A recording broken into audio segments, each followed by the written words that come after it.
I still remember that morning, the kind of cold Denver air that cut straight through my coat and made my shoulders curl in on themselves.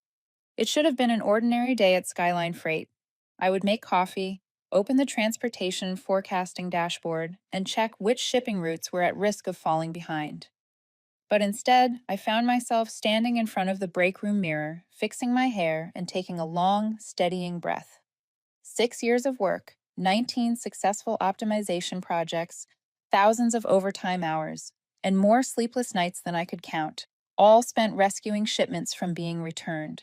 And I had wrapped all of it into a stack of documents nearly 200 pages thick. Today, I was going to ask for a 10% raise. A small number on paper, but for me, it felt like pushing against the weight of my entire upbringing. I was never the kind of person who demanded anything. I always believed my work should speak for itself. But after 2 years without a single salary adjustment, while my workload doubled, I knew it was time to speak up. I arrived earlier than usual, mostly so I could rehearse a few lines before my meeting with Grant Maddox, our new chief executive officer. When the investment group Ascent bought Skyline Freight, they replaced the entire leadership team and brought in Grant like some kind of restructuring hero. I never liked the man. The way he walked, talked, issued orders, it all made me feel like we were nothing but bolts in a giant machine he could replace whenever he pleased. I grabbed my file, walked down the stairs, and headed toward the 12th floor conference room. My reflection in the glass door looked like someone trying very hard not to show she was scared. When Grant's assistant signaled I could enter, I could actually hear my own heartbeat. Grant was standing by the window when I walked in, staring down at the city like he owned every inch of it. Morning light fell across his gray suit, and for a split second, he reminded me of a lone wolf surveying its territory. He turned around, did not smile, and just gave me a short nod. I understood that was all the politeness he intended to offer. I started my presentation, keeping my voice steady. I talked about the improvements I had proposed, the system failures I fixed before they became disasters, and the nights I stayed until 3 in the morning to save our biggest clients' shipments. I laid the file on the table, opened the charts showing cost reductions and productivity gains. Every number was clear. Grant flipped through a few pages. I could tell he was only doing it out of bare minimum courtesy, and when I finished with the line I had practiced all week, which I hoped to be considered for a 10% raise, he laughed. Not a polite laugh, a sharp, mocking laugh that echoed off the glass walls. 10%, he repeated, leaning back and folding his arms like I had just told him a joke. You have been here 6 years, and you think you deserve 10%. I forced myself to stay calm. I explained that my current pay was below market average, and my workload had significantly increased over the past 2 years. Grant waved a dismissive hand. Elise, you are back office. All that forecasting, algorithms, optimization software, that is support work. The real value comes from my sales team. They bring in customers, they bring in the money. You just keep them from messing up. My face burned, but I kept my tone level. Every customer retention strategy we have implemented is built on the forecasting system I created. Grant leaned forward, his eyes cold. Elise, everyone thinks they are important. But the truth is, no one here is irreplaceable. If you think you are worth more, go see what other companies are willing to pay you. Do not let me stop you. The words cut like a blade. I stood still, my heartbeat slowing like something inside me had shut down. All those years I had given Skyline, all that effort I thought would eventually be recognized, had all been an illusion. Grant leaned back, almost amused. If there is nothing else, I have an important meeting. I gathered my file, my hands trembling just slightly, and right before I stepped out, he added, so casually it felt crueler than shouting, "Oh, and Elise, if you are thinking of quitting to make a point, do not bother. People like you are always afraid of change." I did not answer. I closed the door softly, holding myself together with every ounce of strength I had left. Inside the elevator, I caught my reflection again, and for the first time in years, I did not recognize the woman staring back. Someone drained, exhausted, someone whose pride had just been stepped on. I did not know it then, but that meeting was the beginning of everything. The collapse of Skyline, the greatest victory of my life, and a version of myself I never knew I could become.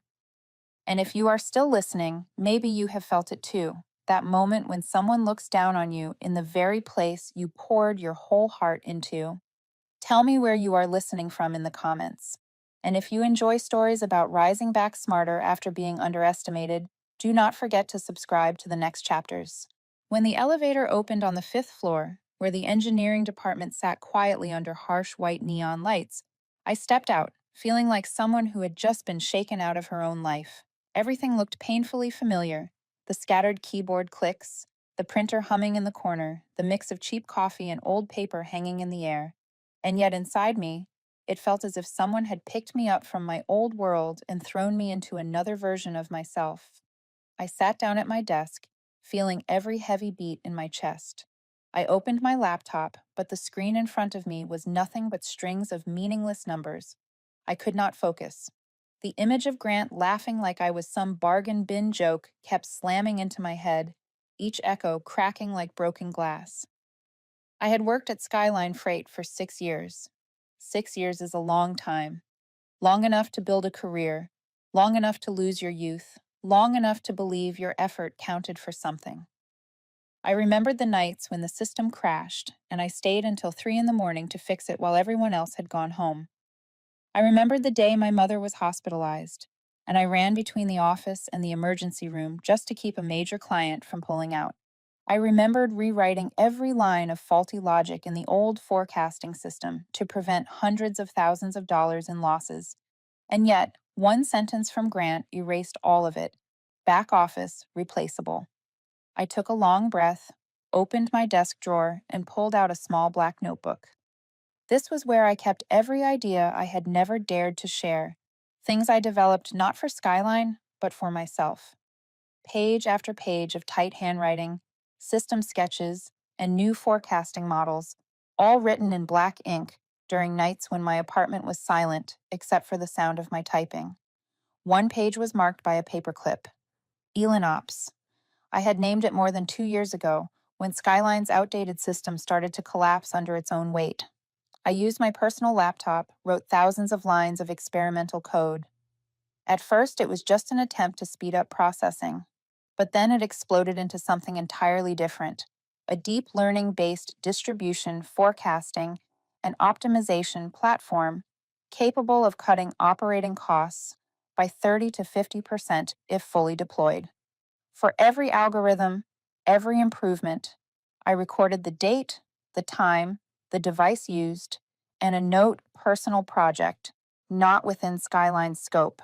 I did it out of instinct, and now that instinct might have saved me without me even realizing it.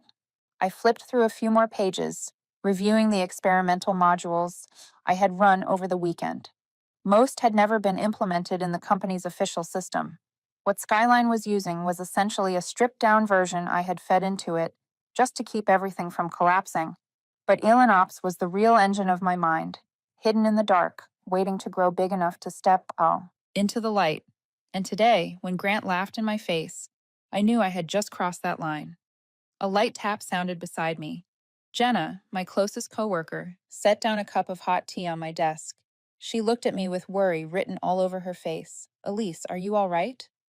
"Everyone heard you just met with Grant." I tried to smile but failed. Jenna sighed, pulled a chair over, and sat down beside me. "I have been wanting to tell you this for a while," she said softly. "Grant is planning to cut the engineering staff. I heard from a mid-level manager that he wants to outsource most of the work to lower costs." I looked up at her, my heart dropping another beat. So not only was I denied a raise, but I might be one of the people on the list. "You are the one keeping this entire system running," Jenna said, her voice tight with anger. "If Grant thinks you do not matter, then none of us stand a chance." I glanced down at the page marked ElanOps, my hand trembling slightly. It was time to face what I had been afraid of for so long. "I think I am leaving Skyline," I said, my voice barely holding together. Jenna blinked, sadness in her expression, but no surprise. I knew this day would come. I just wish it did not have to be like this. I leaned back in my chair, staring up at the bright white ceiling, letting my thoughts drift. There were two reasons I had hesitated to leave Skyline: my loyalty to my team and my fear of change. But now, the team was about to be sacrificed under Grant's restructuring plan, and the fear of change. Maybe it no longer had the strength to hold me. Inside my head, the pieces finally started to connect. The years of work, the sleepless nights, the times I was treated like a machine. And now, Elanops, something I built with blood and will, something that had never belonged to Skyline. A thought flashed through me, so clear it stole my breath.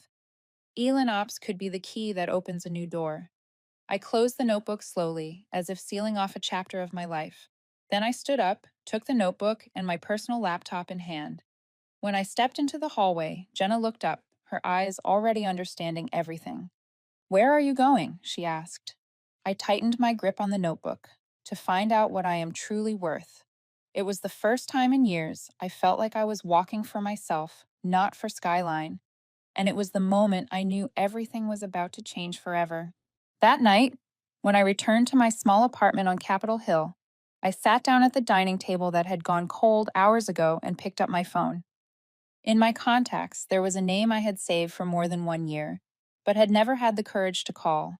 Horizon X Logistics, the strongest rival Skyline had known, famous for its speed of innovation and a culture that valued engineers more than internal politics. I stared at the number for almost a full minute. Then I pressed call. The receptionist answered with crisp professionalism before quickly transferring me to Liam Harwood, the Chief Technology Officer of Horizon X.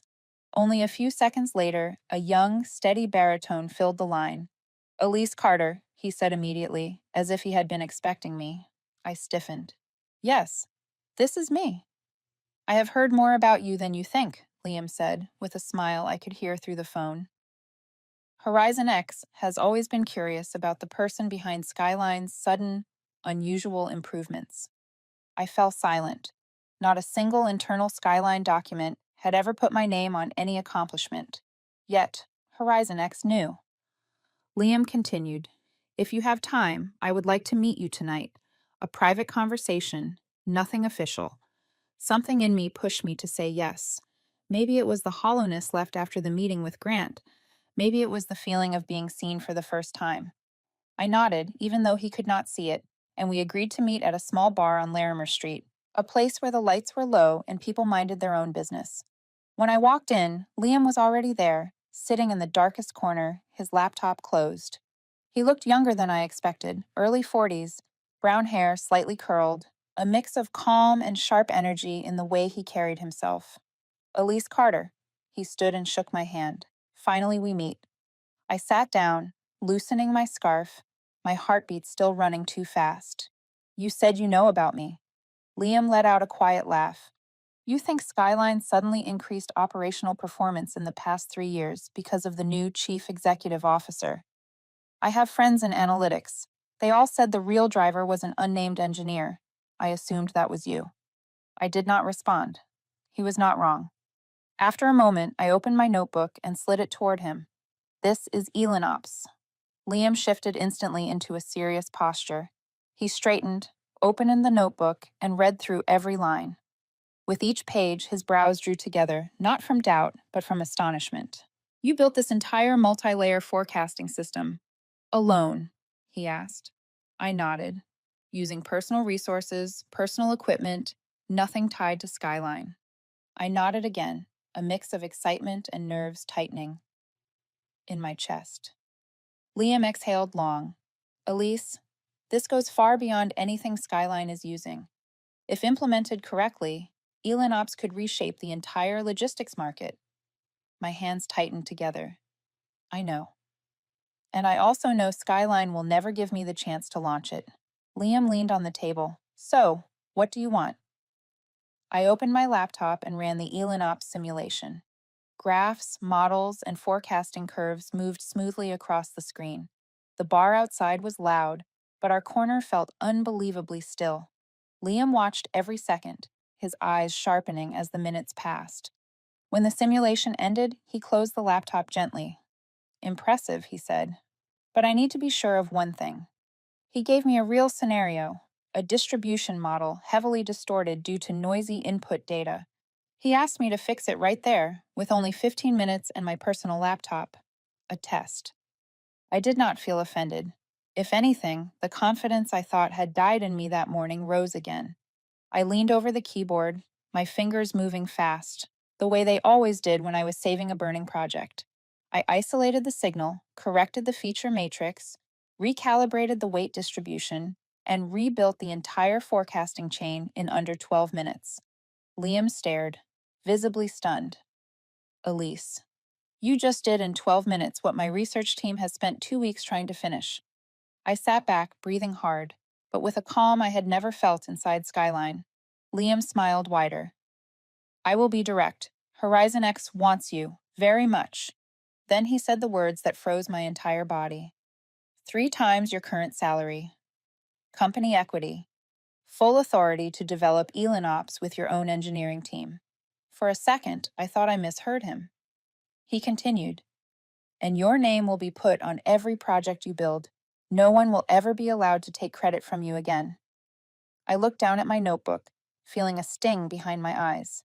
If Grant heard this, he would laugh out loud. But Liam did not laugh. He said it with a seriousness that felt like a promise. My phone vibrated, a message from Jenna.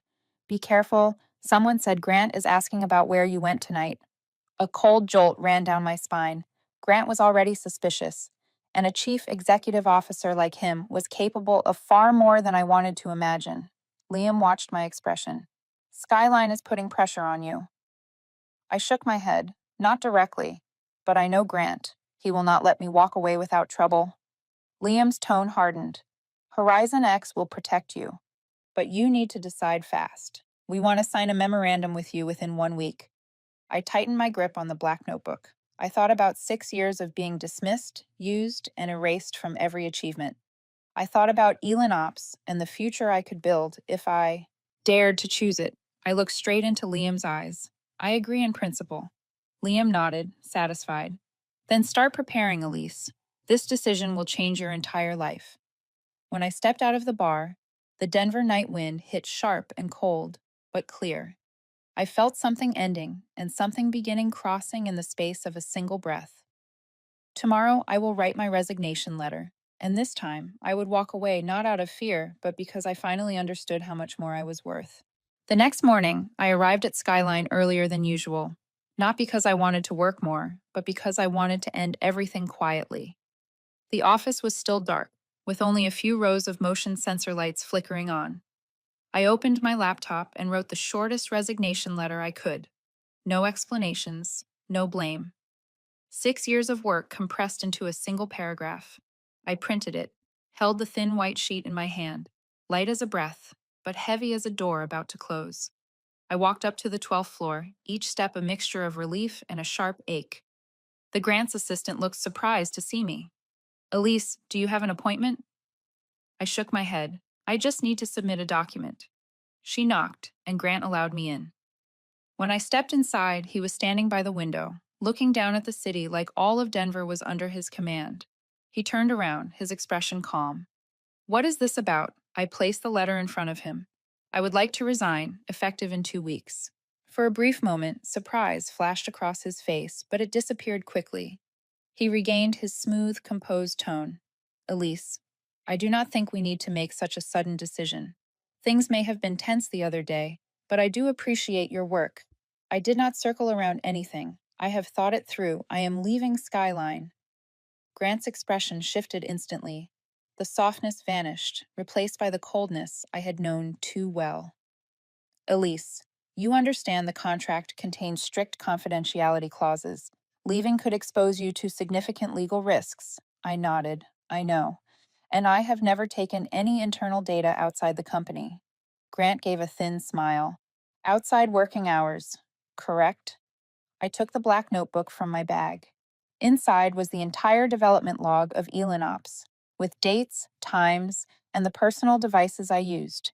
I opened several pages for him to see. I developed all of it off hours, on my own equipment. I did not use any Skyline infrastructure. Grant hesitated for the first time, clearly not expecting that I had prepared this well. He leaned his hands on the table, his voice sharp as a blade. Elise, you know the company can view personal projects as conflicts of interest. I met his eyes. There is no clause in the contract that forbids it. and I did not use any Skyline resources to build Elinops. He did not like that answer. He hit the internal button. Call legal up here now. We need to audit all of Elise's computers and accounts. I knew exactly what he was doing, creating the pretext of suspected data theft, a classic pressure tactic used on technical staff. Legal entered, carrying a thick stack of papers. They asked me to sign a series of inventory forms, declarations, and personal device disclosures. None of it existed in the original contract. I kept my voice steady.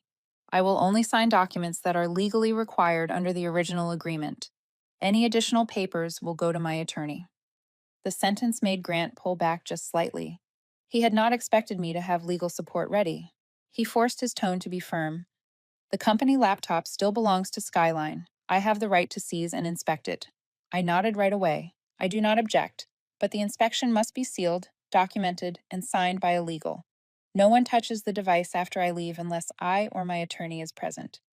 Legal exchanged glances. Grant glared at me, annoyed but unable to contradict the procedure. An hour later, they took my laptop and I stood at my desk, packing the last of my things: a small plant, a few books, and an old water mug. People watched quietly, no one daring to say a word. When I walked toward the elevator, Grant stepped out of his office, hands in his pockets, posture dripping with arrogance. Elise, I stopped. Do you really think you will walk out of here that easily? If I find any violation, no matter how small, I will pursue it. I am not letting this end cleanly. I turned to face him. My voice was calm, so calm it surprised even me. I have not done anything wrong, and I am not afraid of threats. Grant looked at me like he wanted to tear that certainty apart, but I turned away before he could speak again. The elevator doors closed, reflecting my face back at me. No longer the woman who had been humiliated in that morning meeting. Only resolve remained. When I stepped out of the Skyline building, the Denver wind hit icy and sharp, but clean. I gripped the bag of my belongings and walked straight to the parking lot, not looking back even once. Grant thought he had just started a war. But the truth was, the war had begun the moment he laughed in my face. And this time, I was no longer standing alone. The first day at Horizon X began with a feeling both strange and weightlessly relieving. Their building was not as flashy as Skyline, but there was something I sensed the moment I stepped inside, a positive energy. People walked quickly, spoke softly, focused, but never tense. Everyone greeted me with real smiles, not the mechanical, polite gestures I had grown used to. Liam was waiting in the lobby, hands in his pockets, his face brightening when he saw me. Welcome to Horizon X, Elise. Ready? I nodded. It had been a long time since I genuinely looked forward to anything. We headed straight to the engineering floor, the heart of their operations. Each room had digital boards showing real-time shipment status. Liam led me into a small meeting room, where 5 people were already seated. This is your new team, Liam said. All strong engineers, but each with their own style. I looked around. Ava, data analysis, sharp eyes full of fire. Brooks, system security, calm and controlled. Maya, algorithm optimization, focused. Ethan, DevOps, quiet and thoughtful. And finally, Jordan, the only one with his arms crossed, not smiling, openly skeptical. Liam leaned in. I will say it for him. Jordan wants to know if you are actually as good as your reputation says. Jordan did not look away. That is right. We have heard a lot about you, but here we do not trust stories. We trust results. His tone was not rude, but not friendly either. I knew that feeling too well. 6 years at Skyline had been a long chain of proving myself to people who never valued technical work. Good, I said. Then let us start with the results. Liam smiled, pleased I did not flinch. You will have a small challenge. There is a persistent bug that the team has spent 2 weeks on without finding the root cause. If you can resolve it within 24 hours, I believe everyone will feel confident that we bet on the right person. Jordan crossed his arms tighter, almost as a dare. I asked for the system logs immediately. They handed me a laptop with the data open. The issue was in the route optimization module, exactly the area I knew best. But the broken code did not look like a logic flaw. It looked like corrupted input, a mismatch in the data sync between 2 servers. I sat down and focused completely. They watched me, but I felt no pressure. This was my world. Algorithms, data chains, predictive models. After an hour and a half, I found the cause. An old automated script that had not been updated was pulling data from a former partner using a new format, causing cascading failures. I fixed the script, added a filter, and reran the simulation. When the system returned stable results, I finally looked up. It is done. Jordan stood, walked over, and examined the screen. A minute passed. He turned back to me, and his eyes were no longer cold. Good, he said. I admit that. He held out his hand. Welcome to the team. I shook his hand, feeling a door open inside me. At that same moment, at Skyline, everything was going in the opposite direction. Jenna texted me while I was eating lunch at Horizon X. Elise, the system is breaking nonstop. No one knows why. Grant is blaming engineering. Emergency meeting. I typed back. Do you guys have enough people to handle it? She replied. No. Grant cut 7 more people this morning. I frowned. This was what I had feared for years. Skyline depended on a system they never understood, and without the person who had quietly patched its hidden flaws, it was collapsing. Without Elise, they could not handle the issues she had spent years fixing alone. I closed my phone, feeling a small ache, but no regret. Someone once said, never save a place that refuses to save itself. Grant believed Skyline was untouchable, and now he was choking on the consequences. In the afternoon, Liam brought me into the main conference room. Elise, it is time to begin the Elin Ops trial. I connected my personal laptop and opened the simulation. The projections displayed on the wall were far more accurate than anything Horizon X currently used. The team leaned in instantly. The graphs, the real-time models, everything showed performance miles ahead. Jordan scanned the parameters. Does this run on behavioral forecasting or route-based forecasting? Both, I answered, plus an adaptive layer that changes with hourly fluctuations. The room went silent for a few seconds, the kind of silence when people realize they are looking at something truly groundbreaking. Liam nodded. We deploy the trial version within 4 days. I tightened my hands. Elin Ops is finally stepping into the real world, no longer trapped in my black notebook or my personal laptop. 1 week passed like a storm. We ran trials on 3 independent transport routes. Elin Ops not only worked, it exceeded every expectation. Delivery time dropped nearly 40%, fuel costs decreased dramatically, and error rates fell to almost zero. While I was compiling the data, Liam walked in with a wide, excited smile. Elise, the report is in. I opened the file. The green numbers covered more than 80% of the screen. My heart beat faster as I read line after line. Elin Ops surpassed everyone's expectations. And this is only the pilot phase.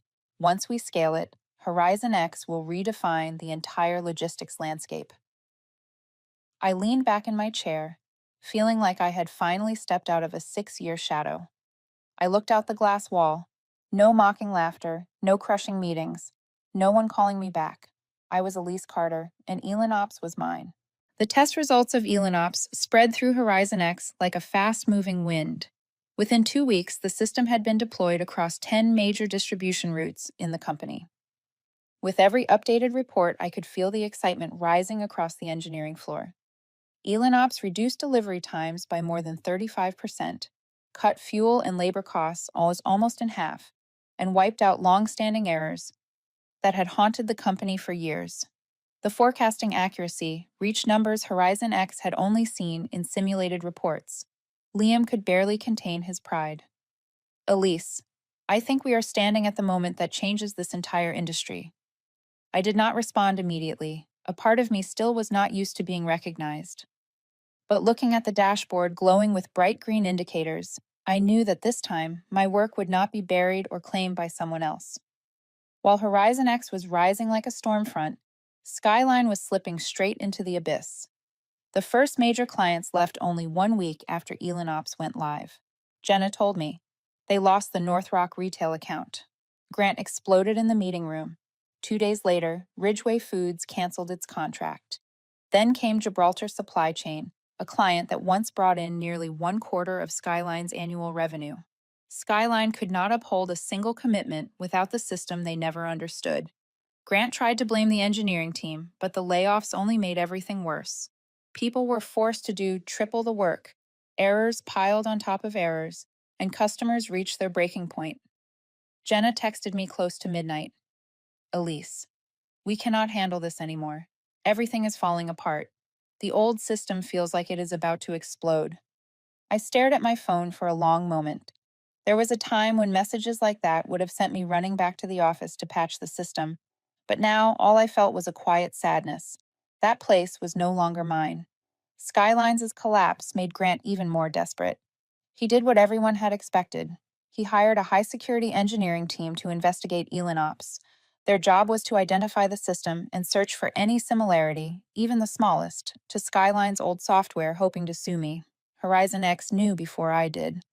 One afternoon, Liam stepped into my office, his expression dark. Elise, they are trying to break into our system. They cannot get in, but their goal is to dig for traces, not to sabotage. I knew Grant would not give up easily, but I had not expected him to become this reckless. 2 days later, Horizon X reported something strange. Skyline specialists had found an old file in their mail server, a file I had nearly forgotten. It was an email I had sent 3 years earlier to the previous leadership saying, I propose transferring ownership of the 2 forecasting modules I developed after hours if the company wishes to integrate them into the system. The acquisition process and compensation can be discussed. Grant had not replied directly at the time. Instead, he CC'd the legal team with one short note. No need for procedure. Use it if useful. Everything else can wait. Those 4 words, everything else can wait, became the evidence that destroyed his entire case. Skyline's engineers thought they had found the thing that would bring me down, but instead they uncovered the proof that I had acted correctly, while Grant had ignored legal procedures for years. Grant still chose to sue. Perhaps he had lost too much to turn back. The lawsuit arrived at Horizon X on a Monday morning. Liam brought it to my office, placing it on the desk without a sound. Read it. But do not worry. We have been preparing since the day you arrived. I opened the document. Skyline accused me of misappropriating intellectual property and causing severe revenue damage. I read to the last line and exhaled slowly. They really thought I would be afraid of cheap legal threats. The trial moved faster than anyone expected.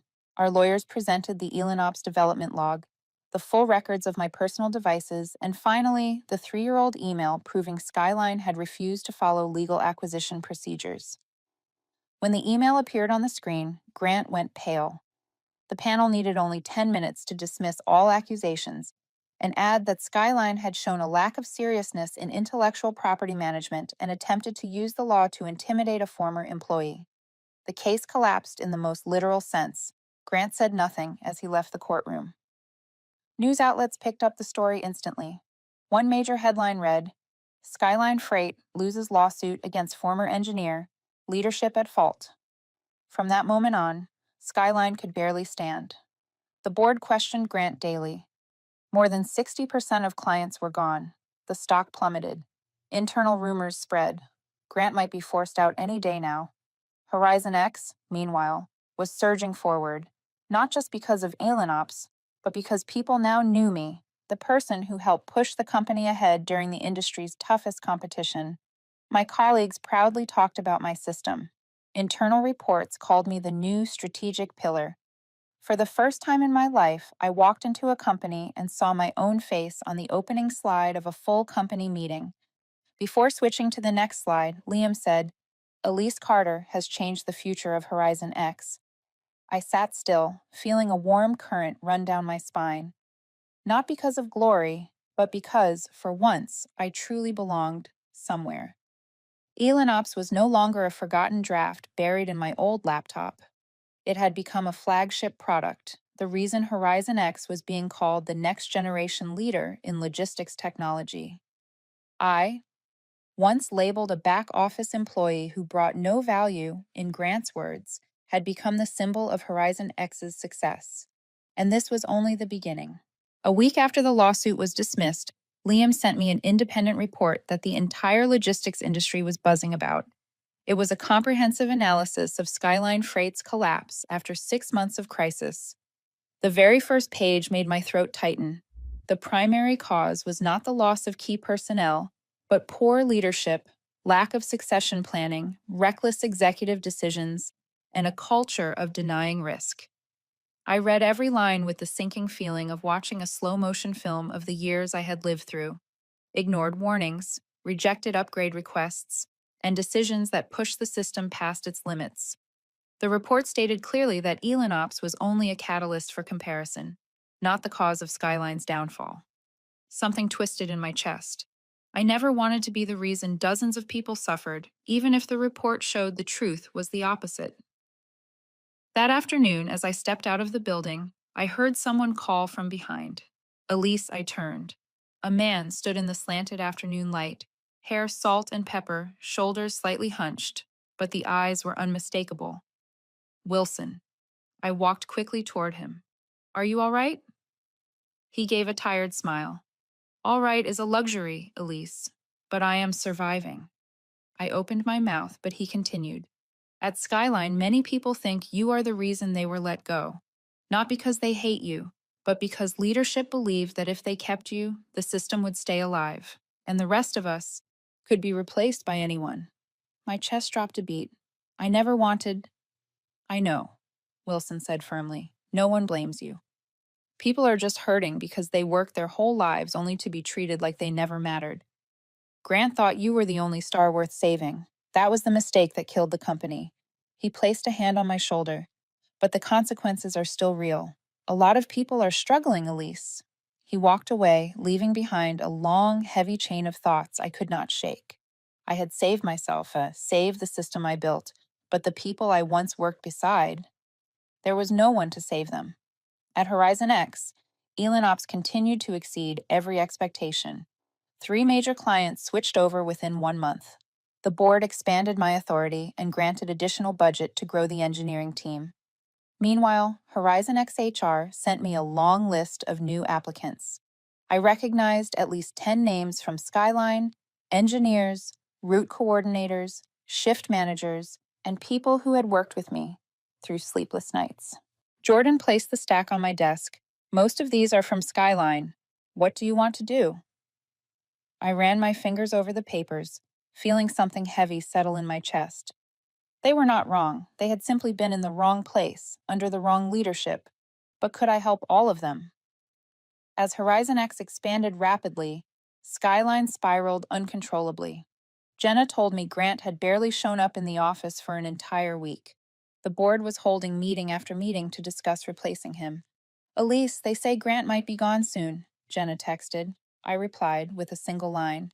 I hope everyone is okay. But I knew they were not. Many were already unemployed or waiting for their turn. One late night, while I was reviewing the latest Elanops report, Liam walked in. You look exhausted. What is going on?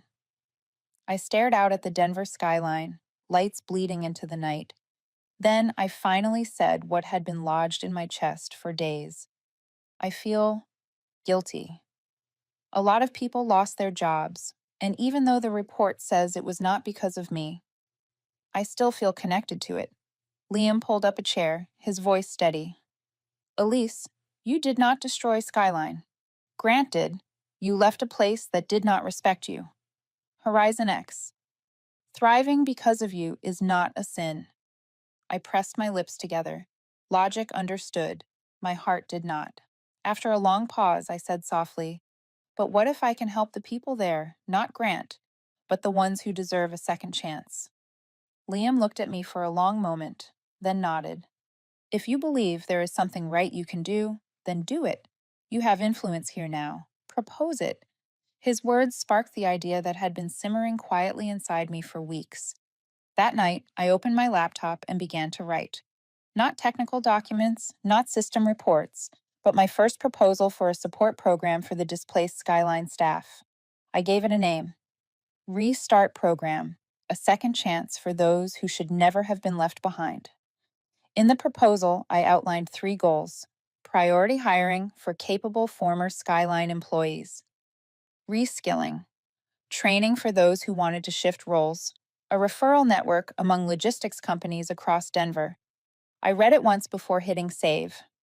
Caught between Horizon X rise and Skyline's collapse, it was the first time I felt I could build a bridge instead of standing on one shore, watching the other burn. When I closed the laptop, I knew one thing clearly.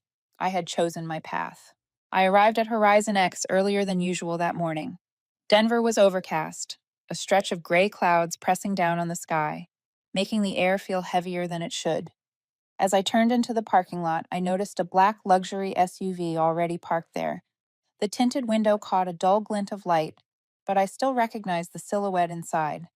I thought my eyes were playing tricks on me, but no. The moment I closed my car door, the man stepped out. Grant Maddox. I froze for a second. Grant had always appeared in front of me with the confidence and arrogance of a newly crowned chief executive officer, a man convinced the world would bend for him. But today, he looked nothing like that. His face was gaunt, his stubble uneven, his expensive suit wrinkled as if he had slept in it, and yet, his eyes still clung to that familiar arrogance. His voice was hoarse, but a hint of that cold edge remained. Elise, we need to talk. I did not want a scene in Horizon X parking lot, but I could not pretend I had not seen him. I folded my arms, keeping my distance. I thought things between us ended the moment the court dismissed your case. Grant glanced around, as if afraid someone might see him here. This is not a safe place to talk. Let us go to the rooftop. I just need 5 minutes. I exhaled quietly. I was not afraid of him anymore. I was not afraid of anything tied to Skyline anymore. I stepped into the elevator first. Grant followed, silent enough that I could hear the ragged edge of his breathing. When the doors opened onto the rooftop, the cold wind struck both of us sharply. Grant stood with his back to the city, staring toward the direction where Skyline once held its headquarters. "We are going bankrupt," he said the moment I walked up. His voice was a mixture of bitterness and quiet desperation. "The board has voted. If we cannot turn things around in 3 months, Skyline will be dissolved." I said nothing. Grant turned to face me, his eyes bloodshot. "Elise, you have to come back and help me." I almost laughed, softly, disbelieving. "Say that again." He stepped closer. "I need you as a consultant, not an employee. I will pay you 4 times what Horizon X pays. You will have full authority over the old system. Just keep Skyline from dying completely." I looked him straight in the eyes, my voice steadier than I expected. "Grant, you do not need me. You need someone to carry the blame for you. You want a name to point to when Skyline cannot get back up. Is that it?" His face twitched, the truth hitting him harder than he wanted to admit. He turned away, jaw tight. When he spoke again, his voice was smaller, thinning under the weight of everything he had lost. I was wrong. I froze. I had never thought I would hear those words from Grant. He continued, voice trembling, as if he were swallowing a whole mountain of pride. "I should not have treated you that way. I should not have laughed at you. I should not have dismissed what you built. I was too confident that I could never be wrong." His honesty startled me, but I would not let it soften me. "Your mistake was not just treating me badly. It was leading an entire workforce into ruin, crushing morale and treating people like ammunition to burn through." Grant winced, trying to cling to whatever authority he still believed he had. "You do not understand the pressure of leadership. When you are in charge, emotions have to be sacrificed. Toughness is sometimes necessary." I looked at him, and for the first time, he did not look powerful at all. "Grant, toughness is not a strategy. Cruelty is not leadership. And disrespect is definitely not intelligence." He fell silent. The wind swept across the rooftop, leaving us in a hollow quiet. I drew in a breath before delivering the final cut. What killed Skyline was not me. It was not Elon Ops. It was not the employees leaving. What killed Skyline was leadership that never listened to the people who mattered. Grant lowered his head. I thought I would feel triumphant. But I did not. All I saw was a man standing in the wreckage he had created, and it was too vast for him to outrun. A few seconds later, he looked back up. "If you will not help me, then at least help my employees. The ones left will face mass layoffs. They do not deserve this. Those people worked for the company, not for me." His voice broke. It was the first time I had ever seen Grant vulnerable. I stared at him for a long moment. Suddenly, images flooded my mind. Wilson under the afternoon sun, Jenna texting at midnight, the old team quietly drowning under decisions they never made. I could not save Skyline, but I could save them. I nodded. I will not come back. But I will expand the support program for Skyline staff, the ones who have the skill, the heart, the dedication. I will make sure they have a chance. Grant closed his eyes, relief washing over him like he had just stepped back from a cliff. Thank you, he whispered. I stepped into the elevator, and just before the doors closed, I told him one last thing. Grant, sometimes justice is not about punishment.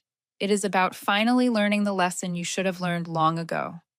The door slid shut, leaving Grant standing on the rooftop, small against the gray sky. Back in my office, I pulled up the restart proposal I had written the night before. This time I added one final line. Not for the past, but for the future of those who deserve one. I sent the proposal to Liam. At that moment, standing on the edge between justice and compassion, I knew exactly which direction I needed to walk. A week after I submitted the restart proposal, Horizon X called an emergency meeting with the entire leadership team. Liam stood at the head of the table, his hand resting on the color printout of the document I had presented the day before. When he looked at me with that quiet, unmistakable respect, I knew the program was going to be approved. That afternoon, Horizon X officially announced Restart, a recruitment and retraining program created specifically for employees who had lost their jobs at Skyline. The announcement went live on the company website, on LinkedIn, and business outlets picked it up almost immediately. A wave of excitement spread through the office. The first application emails arrived within minutes. 2 days later, we had nearly 200 submissions. I spent the entire evening reviewing every single one. So many familiar names. People who once sat beside me during lunch breaks, who called me during night shifts to ask about system failures, who survived impossible peak seasons with me. None of them deserved to be swept away by the chaos caused by Grant's decisions. The following week blurred into a pace I had never experienced. The HR team worked nonstop, hosting group interviews, rapid evaluations, and skill checks. I joined almost every interview, not because I had to, but because I felt I owed them something. By the end of the 9th day, we had hired more than half. Some burst into tears right there at the interview table when they heard the words, "We are excited to welcome you to Horizon X." One of them was Wilson, who had managed Skyline's warehouse operations for 20 years. He shook my hand so tightly when he walked into the new office. "Elise, I do not know how to thank you. You gave us an opportunity. Skyline never did." I smiled. "It is not me. It is your resilience." But when he walked away, I knew that was not the whole truth. If I had stayed silent, if I had kept enduring, if I had accepted being undervalued, none of them would be here today. A month later, Horizon X held a major event to celebrate the nationwide rollout of Elin Ops. I stood on a small stage, facing a room full of people who, just a year ago, had been my former colleagues. The light shone bright on me. Below the stage, Liam looked up, proud. The host read my name with my new title, Innovator of the Year. As I stepped forward to accept the award, the applause rose like a wave. The glass plaque reflected a version of myself I never imagined I could become. Someone who walked away, who defended her worth, who built something greater than herself. After the ceremony, as I was speaking with the new team, a young woman approached me. She looked about 22, her badge reading Tessa, a new member of the development team. "Elise, can I ask you something?" I nodded. "How did you know when it was time to stand up for yourself?" I am afraid of looking demanding or ungrateful. I looked at her and saw myself from years ago, a woman who believed silence was loyalty and endurance was virtue. I spoke slowly.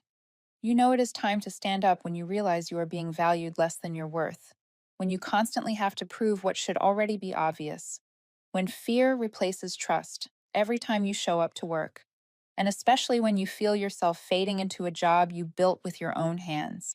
She lowered her head, absorbing every word. I placed a hand on her shoulder. "And remember this, Tessa, someone with real value never needs permission to be respected." She thanked me and walked away, leaving me with a strange ache, a mixture of pride and grief for the version of myself who once stayed silent for too long. A few days later, I returned to my office to find a cream-colored envelope on my desk with no name on it. I opened it. Inside was a handwritten letter, something almost no one used anymore. Elise, I wish I had seen your worth sooner.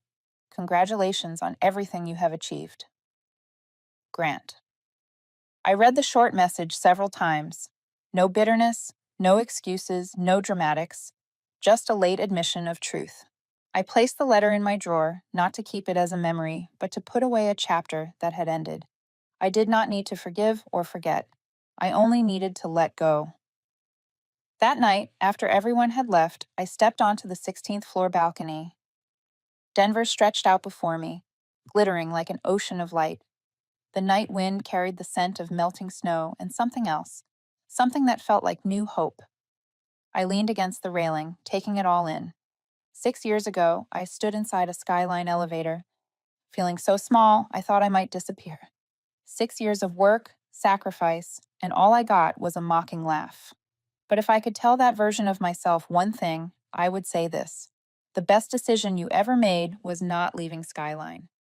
It was believing you deserved better. I closed my eyes and breathed deeply. The night sky opened wide in front of me like a limitless door.